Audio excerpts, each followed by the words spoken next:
नमस्कार।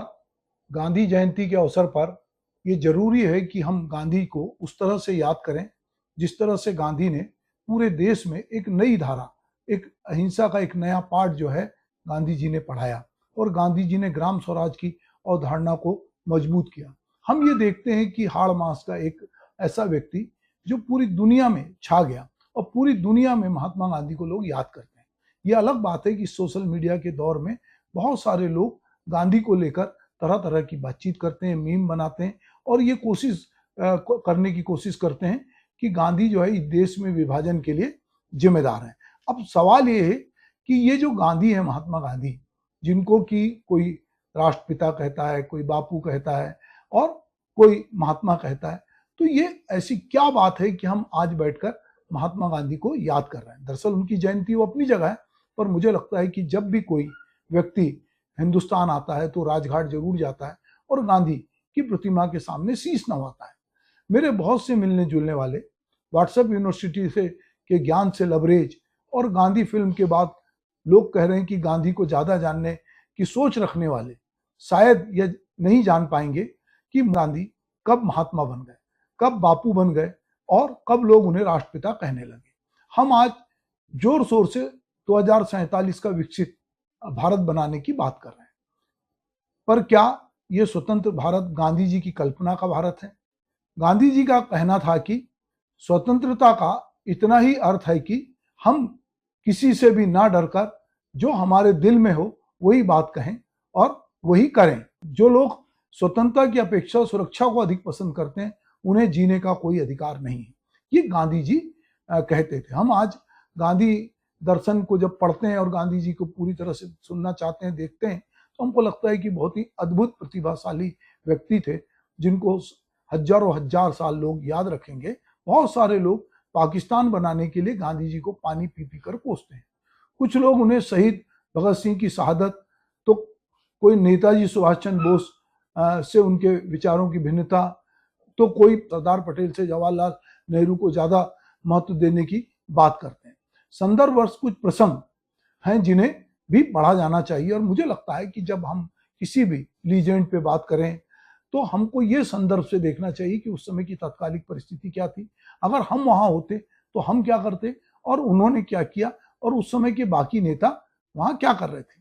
तो एक प्रसंग है, 18 अगस्त 1945 को गांधी जी अमेरिकी पत्रकार लुई फिशर के साथ बैठे हुए थे। इतने में अचानक से खबर आती है कि सुभाष चंद्र बोस का विमान जो है क्रैश हो गया है। गांधी जी अचानक विचलित हो उठते हैं और वे अपने सहयोगियों से बार बार इस खबर की पुष्टि के बारे में पूछते हैं। मौलाना से पूछो खबर सही है या गलत, सरदार को फोन लगाओ पूछो क्या खबर है। लुईस फिशर ये सब देखकर हैरान हो जाते हैं। फिशर गांधी जी से कहते हैं कि आप इतना विचलित क्यों हैं? बापू, सुभाष बाबू आपकी धारा के आदमी नहीं है, वे तो आपका विरोध करते हैं और जर्मनी के नाजी हिटलर के साथ हाथ मिला चुके हैं। आप क्यों व्यर्थ में इतना दुखी हो रहे हैं?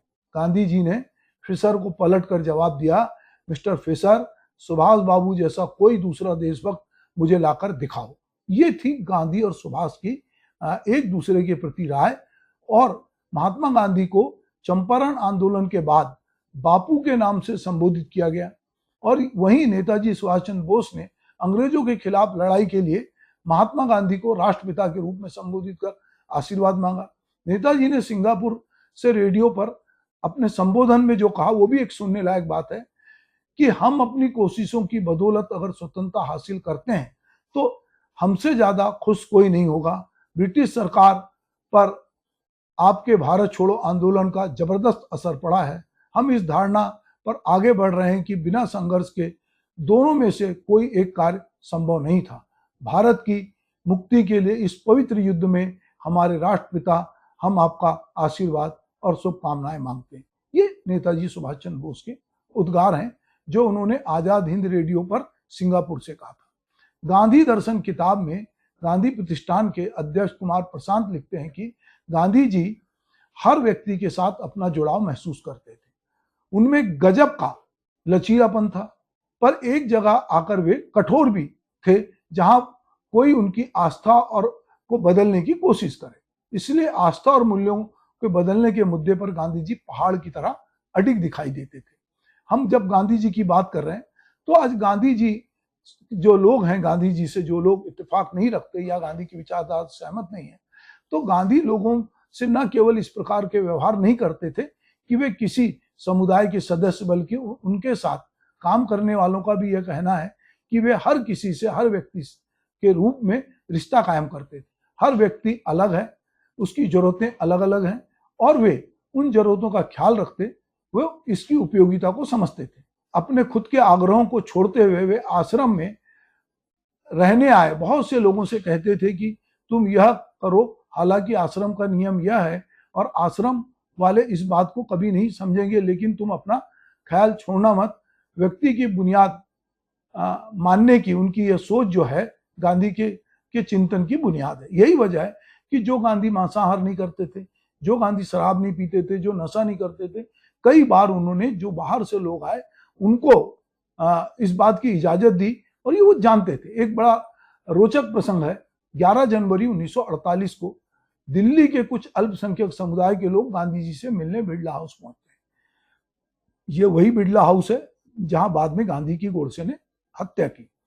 दिल्ली में हिंसा का तांडव चल रहा था। ऐसे माहौल में अल्पसंख्यक प्रतिनिधि मंडल ने गांधी जी से कहा कि महात्मा जी, हमने आप पर बहुत भरोसा करके देख लिया, लेकिन अब बहुत हो चुका। अब हम ऐसे असुरक्षा के माहौल में भारत में नहीं रह सकते। आपसे हाथ जोड़कर विनती है कि आप हमारा सुरक्षित रूप से हमें पाकिस्तान जाने का इंतजाम करवा दीजिए। गांधी जी एकदम चुप रहते हैं, एक शब्द भी नहीं बोलते, लेकिन उनके दिल को एक बड़ा धक्का लगता है। हिंसाग्रस्त दिल्ली में गांधी जी 13 जनवरी से 18 जनवरी 1948 तक अपने जीवन के जो आखिरी अनशन पर बैठते हैं। उपवास के तीसरे दिन गांधी जी जो है सरदार पटेल को दिल्ली की बिगड़ती हुई कानून व्यवस्था पर फटकार लगाते हुए कहते हैं, तुम तो सरदार नहीं हो जिससे मैं खेड़ा सत्याग्रह में मिला था, तुम बदल गए हो। 18 जनवरी को सभी दलों के नेता, जिसमें डॉक्टर राजेंद्र प्रसाद के नेतृत्व में, उन्हें लिखित रूप से वचन देते हैं कि दिल्ली में अब शांति हो चुकी है, अब आप अपना जो है अनशन खत्म कर दिए, आप अपना अनशन खत्म करके आपको जिंदा रहना बहुत जरूरी है, अब हम सभी भाई भाई की तरह शांति से रहेंगे, ये वो बोलते हैं। 19 जनवरी को वह मुसलमान नेता गांधी जी के पास फिर से बिड़ला हाउस आते हैं और वे नेता कुछ बोले इससे पहले गांधी जी उनसे कहते हैं कि मैंने नेहरू और माउंटबेटन से कह दिया है कि तुम लोगों के सुरक्षित पाकिस्तान पहुंचाने का इंतजाम कर दिया जाए, जल्दी बताओ किस तारीख को जाना है। मुसलमान गांधी जी से कहते हैं कि महात्मा जी, आपके अनशन से दिल्ली में शांति हो चुकी है, हम एकदम सुरक्षित हैं, अब हम भारत में ही रहेंगे। गांधी जी ने उनसे कहा कि उस दिन मैंने तुमसे एक शब्द भी नहीं बोला था, चुपचाप तुम्हारी बातें सुनता रहा, आज मेरी बारी है। इस बूढ़े की एक बात हमेशा के लिए गांठ बांध लेना कि मुसीबत के समय देश छोड़ के जाने वालों को देश कभी माफ नहीं कर सकता। दोस्तों, ये बहुत सारे लोग नहीं जानते कि जब हमारा बंटवारा हुआ तो बहुत सारे लोगों के पास ये ऑप्शन था कि वो पाकिस्तान जा सकते थे, पर उन्होंने इस देश में रहना पसंद किया। अब जब हम अमृत महोत्सव मना चुके और 100 साल की तरफ बढ़ रहे हैं, तब हम लोगों पे ये संदेह करें कि उनको हम कहें कि वो अपने लिए एक मुल्क नया तलाशें, ये दरअसल कहीं ना कहीं उस गांधी का अपमान है, उस बापू का अपमान है, उस राष्ट्रपिता का अपमान है, जो कहीं मुसलमानों से जो बात कह रही, तारीख जिसकी मैंने हवाला दिया, उसकी बात करते हैं। अपनी आत्मकथा में मार्टिन लूथर किंग जूनियर ने जो बात लिखी है वो बहुत महत्वपूर्ण है, वो भी जानना जरूरी है कि ज्यादातर लोगों की तरह मैंने भी गांधी के बारे में सुना जरूर था, लेकिन उन्हें गंभीरता से पढ़ा नहीं था। जैसे जैसे मैं उन्हें पढ़ता गया, वैसे वैसे उनके अहिंसक प्रतिरोध के अभियानों के प्रति मैं अत्यधिक मंत्रमुग्ध होता गया। खास तौर पे मैं समुद्र तक उनके नमक मार्च, डांडी मार्च और उनके अनगिनत उपासों से बहुत प्रेरित हुआ हूँ। सत्याग्रह की पूरी अवधारणा ही मेरे लिए बहुत मायने रखती है। इसमें सत्य का मतलब प्रेम और आग्रह का अर्थ है बल। इस तरह सत्याग्रह का अर्थ है सत्य का बल या प्रेम का बल। जैसे जैसे गांधी जी के दर्शन में गहरे उतरता गया, प्रेम की शक्ति के बारे में मेरे संदेह भी धीरे धीरे छटते गए और पहली बार सामाजिक सुधार के क्षेत्र में इसकी ताकत मुझे देखने में आई। तो गांधी को पढ़ने से पहले लगभग इस निष्कर्ष पे मैं पहुंच चुका था कि ईसा मसीह द्वारा बताई गई प्रेम की नीति केवल व्यक्तिगत संबंधों से ही प्रभावी हो सकती है, सामाजिक संबंधों से नहीं। 22 मार्च 1959 को माउंट गोमरी में खासतौर पे गांधी जी के ऊपर अपने प्रवचन में किंग जूनियर ने कहा था, दुनिया गांधी जैसे लोगों को पसंद नहीं करती। कितना आश्चर्य है, नहीं, वे ईसा मसीह जैसे लोगों को भी पसंद नहीं करते, वे लिंकन जैसे लोगों को भी पसंद नहीं करते। उन्होंने गांधी को मार डाला, उस आदमी को जिसने भारत के लिए सब कुछ किया। और अब्राहम लिंकन भी तो एकदम उन्हीं कारणों से मार डाले गए जिन कारणों से गांधी को गोली मारी गई। तो कहीं ना कहीं गांधी जो है वो पूरी दुनिया को प्रभावित करते हैं। जो लोगों को लगता है कि गांधी पे फिल्म के बाद लोग गांधी को जानते हैं, तो जिन लोगों ने चार्ली चैपलिन का नाम सुना होगा, वो उनकी गांधी जी से मिलने की कहानी भी बड़ी रोचक है। ये बात 22 सितंबर 1931 की है, जब गांधी जी गोलमेज वार्ता में शरीक होने के लिए लंदन गए। हालांकि ये वार्ता तो सफल नहीं हो पाई, लेकिन गांधी जी जो है अंग्रेजों का दिल जीतने में सफल रहे। चार्ली चैपलिन भी अपनी फिल्म सिटी लाइट्स के प्रमोशन के लिए लंदन में ही और राजनीतिक पार्टियां और चर्चाओं में भाग ले रहे। तब उन्हें किसी ने सुझाया कि उन्हें गांधी जी से मिलना चाहिए। उन्होंने गांधी जी से मिलने के लिए 22 सितंबर 1931 का वक्त तय किया गया। इस दिन गांधी जी कैनिंग टाउन में डॉक्टर चुन्नीलाल कटियाल के यहाँ जाने वाले थे। चैपलिन ने अपनी आत्मकथा में लिखा है कि वे गांधी से मुलाकात के लिए कुछ समय पहले ही निर्धारित स्थान पर पहुंच गए। अंततः जब वे गांधी जी यानी कि गांधी जी पहुंचे और अपने पहनावे की तह संभालते हुए टैक्सी से उतरे, तो स्वागत में जयकारों की भारी गूंज उठी। उस छोटी तंग बस्ती में अजब दृश्य था, जब एक बाहरी शख्स एक छोटे से घर में जन समुदाय के जय घोष के बीच दाखिल हो रहा था। चैपलिन ने आगे लिखा कि गांधी से तो मैं उम्मीद नहीं कर सकता था कि मेरी किसी फिल्म पर बात शुरू करते और कहेंगे कि बड़ा मजा आया। मुझे नहीं लगा था कि उन्होंने कभी भी मेरी कोई फिल्म देखी होगी। तो चैपलिन ने बात की शुरुआत में कहा कि मैं स्वाधीनता के लिए भारत के संघर्ष के साथ हूं, लेकिन आप मशीनों के खिलाफ क्यों हैं? उनसे तो दास्ता से मुक्ति मिलती है, काम जल्दी होता है और मनुष्य सुखी रहता है। चैपलिन की बातों का जवाब देते हुए गांधी जी ने मुस्कुराते हुए कहा, आप ठीक कहते हैं। अगर हमें पहले अंग्रेजी राज से मुक्ति चाहिए, मशीनों ने हमें अंग्रेजों का और अधिक गुलाम बना दिया है। इसलिए हम स्वदेशी और स्वराज की बात करते हैं। हमें अपनी जीवन शैली बचानी है। हमारी आबो हवा ही आपसे बिल्कुल जुदा है। ठंडे मुल्क में आप अलग किस्म से उद्योग और अर्थव्यवस्था की आपको जरूरत है। लेकिन चैपलिन तब हैरान रह गया जब गांधी जी ने अचानक कहा, माफ कीजिए, मेरी प्रार्थना का वक्त हो गया। और उन्होंने चैपलिन से कहा कि आप चाहें तो यहीं बैठे रहें। चैपलिन ने सोफे पे बैठे बैठे देखा कि गांधी जी और 4-5 भारतीय पालती मारकर बैठ गए हैं और रघुपति राघव, राजा राम, पतित पावन सीताराम गाने लगे। इस चर्चा में चैपलिन गांधी जी के विवेक, कानून की समझ, राजनीतिक दृष्टि, यथार्थवादी नजरिए और उनकी जो अटल संकल्प शक्ति से अभिभूत हो गए। गांधी के व्यक्तित्व में एक अनोखा जादू था, मैं जीवन भर उन्हें नहीं भुला पाऊंगा। चार्ली चैपलिन ने गांधी से मुलाकात का जिक्र अपनी आत्मकथा में विस्तार से किया है। हम बात करते हैं दक्षिण अफ्रीका। दक्षिण अफ्रीका जहां से गांधी जी ने अपना आंदोलन शुरू किया था। दक्षिण अफ्रीका से जब गांधी जी भारत आने के लिए आते हैं और अपनी आस्था की 1 इंच जमीन कैसे तैयार की जाए, वो उसके लिए लाखों लोगों को जब संयमित करके अहिंसक सेना तैयार करते हैं और फिर वो चंपारण चले जाते हैं। चंपारण की सफलता से एकाएक भारतीय परिदृश्य में गांधी बहुत तेजी से उभरते हैं। जो नेता बड़े बड़े वकील थे, बड़े बड़े उद्योगपति थे, वो अचानक से चंपारण में गांधी के आंदोलन से प्रभावित होते हैं और उनको लगता है कि ये आदमी जो है ये बहुत ही अलग किस्म का है। कांग्रेस के बड़े नेता, चाहे वो सरदार वल्लभ भाई पटेल हों, जवाहरलाल नेहरू हों, मौलाना आजाद हों, आचार्य कृपलानी हों और मोहम्मद अली जिन्ना, जो कि आलीशान महलनुमा घर में बैठ के अंग्रेजों के खिलाफ रणनीति बना रहे थे, ये सभी नेता बैठक में कह रहे थे कि मिस्टर गांधी जो साउथ अफ्रीका से आए हैं और चंपारण के हीरो हैं, जब वो आ जाएं तब बैठक की शुरुआत हो। गांधी जी जिन्ना द्वारा भेजी गई गाड़ी से नहीं आते, वे आधी धोती पहनकर पैदल आते हैं और जिन्ना के घर में घुसते ही पहला काम करते हैं कि जो वेटर है, जो ट्रे में चाय लेकर परोस रहा है, गांधी जी उसके हाथों से चाय की ट्रे लेकर खुद जिन्ना, पटेल, नेहरू, मौलाना और कृपलानी को चाय परोसने लगते हैं। जिन्ना सहित सभी नेता गांधी के इस रूप को देखकर अचंभित हो जाते हैं। गांधी की इन नेताओं से कहते हैं कि जब तक हमारे और उनके यानी कि वेटर के बीच डिफरेंस रहेगा, हम अंग्रेजों और अपने बीच के डिफरेंस को कभी खत्म नहीं कर पाएंगे। हमारी साख इस बात पर निर्भर करेगी कि हम खुद अपने से कमजोर लोगों के साथ कितना जस्टिस करते हैं। ये थे महात्मा गांधी। महात्मा गांधी का जो भजन था कि वैष्णव जन तो तेनेरे कहिए जे पीर पराई जाने रे, तो वो ऐसे ही नहीं था, वो उनके जीवन में उन्होंने आत्मसात किया था। गांधी को समझने के लिए हमें गांधी के साथ चलना पड़ेगा। हमने सामाजिक विकास के क्रम में बहुत सारे अवरोध, जिसको कहते हैं कि स्ट्रक्चर ऑफ द डोमिनेशन, बना रखे। जाति, धर्म, वर्ग, समुदाय, छोटे बड़े के बीच जो प्रभुत्व के अवरोध हमने बना रखे हैं, उसमें गरीब अमीर के बीच की खाई गहरी होती जा रही है। जब हम उस खाई को खत्म कर देंगे तो खुद ब खुद बहुत सारी चीजें साफ नजर आने लगेगी। गांधी जी ऐसा नहीं था कि नौकरशाही को नहीं समझते थे, गांधी जी नौकरशाही को खूब समझते थे। नौकरशाही क्या बदली है जो गांधी समझते थे, ये भी एक बात जानना बहुत जरूरी है।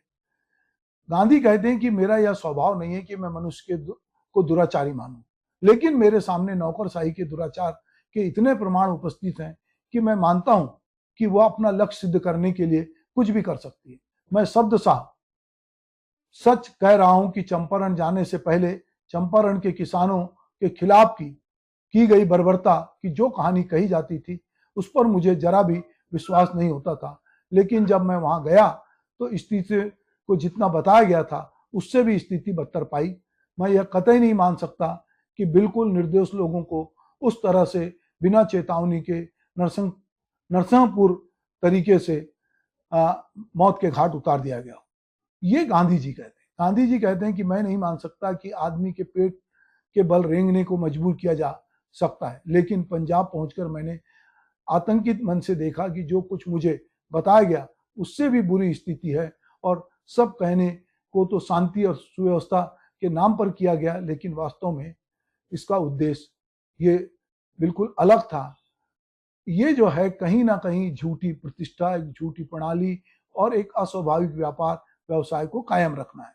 तो गांधी जी जो हैं वो यंग इंडिया में 20 अक्टूबर 2021 को उदारीकरण की अर्थनीति यानी कि मितव्ययता और न्यूनतम उपभोग की बात करते हैं और उस पर आलेख लिखते हैं। दरअसल गांधी जानते हैं कि हम अपनी जरूरतों को जितना बढ़ाएंगे, हम उतने ही कर्ज में लदेंगे, हम उतने ही विलासितापूर्ण जीवन में जाएंगे और वो हमारे लिए नुकसान होगा। तो अपनी आवश्यकताओं को जो है वो मितव्ययिता पे ध्यान देते हैं, न्यूनतम उपभोग की वो बात करते हैं। आज जिस अंध राष्ट्रवाद या तथाकथित सांस्कृतिक राष्ट्रवाद की बात बहुत जोर शोर से हो रही है, उसके लिए भी हमें गांधी के मार्ग पर, जो कि प्रेम, सद्भाव, सामंजस्य और सहिष्णुता और भारत के सांस्कृतिक बाहुलता पे आधारित है, उसकी तरफ जो है जाना होगा, और जो कि हमारे राष्ट्रीयता के जो स्वाधीनता का आंदोलन है उसके साथ वो जुड़ा हुआ था। हमको इसको समझना होगा। इस समय सांप्रदायिक उग्रता का जो माहौल चारों ओर दिखाई देता है, उसके लिए सौहार्द और भाईचारे की संस्कृति विकसित करना होगी, जिसके नायक गांधी जी का वैष्णव जन तो है जो पीर पराई को समझता है। हम गांधी जी की जो ग्राम स्वराज की कल्पना है उसके बारे में भी हम बात करें तो हमको ये तेजी से औद्योगिकरण और शहरीकरण जो हुआ है उसके चलते जो आज हम देख रहे हैं कि लघु और कुटीर उद्योग जो है वो कहीं ना कहीं खत्म हो रहे हैं। यदि हमें इनको फिर से लाना है तो हमें ग्राम संस्कृति के जरिए हम इसको हासिल कर सकते हैं। हम देखते हैं कि गांधी हमको विकल्प के रूप में क्यों दिखते हैं। आज हम गांधी जयंती पे बात करते हैं। गांधी पश्चिम सभ्यता के विकल्प के रूप में आधुनिक भारतीयता की खोज में रत रहे हैं। उनकी जीवन शैली इसका प्रमाण है। मनुष्य के भीतर एक वैकल्पिक मनुष्य की खोज, जिसको हम सत्य और अहिंसा के प्रयोग में देख सकते हैं, इसका सबसे बेहतरीन उदाहरण है। गांधी जी से आज की सभ्यता बहुत दूर चली गई है, जहां से लौटना नामुमकिन लगता है, लेकिन गांधी जी आज भी जो है हमारे भीतर संभावनाएं जगाते हैं। आज जिस तरह से चारों ओर पूंजी की आक्रामकता है, इसका जवाब गांधी के पास था। वे उतनी ही जो चीजों को सहजता से इस्तेमाल करते हैं जितनी की हमारी जरूरत है। गांधी जी का जिंदगी दिखावा संस्कृति के खिलाफ थे। कई बार ऐसा लगता है कि गांधी यदि लंबे समय तक जीवित होते तो देश में बहुत सारी चीजों से उनका मोह भंग तो होने लगा था, पर वो बहुत सारी चीजों में पता नहीं क्या सोचते, क्योंकि बहुत सारी चीजें धीरे धीरे बदली है। आज गांधी के नाम पर कोई भी राजनीतिक पार्टियां कितनी ही बात क्यों ना करें, पर गांधी के आदर्श को व्यवहारिक जीवन में अपनाने से वो कहीं ना कहीं कन्नी काटती है। नमस्कार।